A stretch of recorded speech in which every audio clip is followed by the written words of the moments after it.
বাংলাদেশ সেনাবাহিনীর তরফ থেকে একটি স্ট্যাটিস্টিক্স দেওয়া হয়েছে।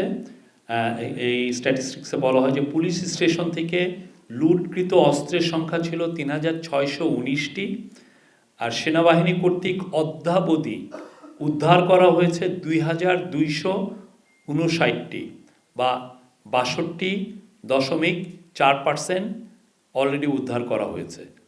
আর অবশিষ্ট লুটকৃত অস্ত্রের সংখ্যা হচ্ছে 1360টি।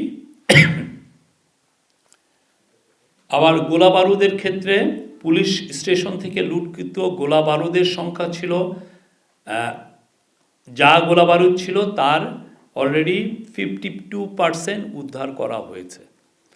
তো আমরা মনে করছি যে সেই সোফার যা উদ্ধার হয়েছে এটা খুব ভালো একটা উদ্ধার হয়েছে, কেননা ওই সময় যখন লুট হয় একটা বিষয় হচ্ছে যে এটা যতটা না প্রফেশনাল লোকরা লুট করেছে, এটা অনেক ক্ষেত্রে দেখা যাচ্ছে যে অনেকে ওই সময় হুজুগে লুট করে ফেলেছেন, করে হয়তো বা কেউ ডিস্ট্রয় করে দিয়েছেন বা পুকুরে ফেলে দিয়েছেন এইরকম।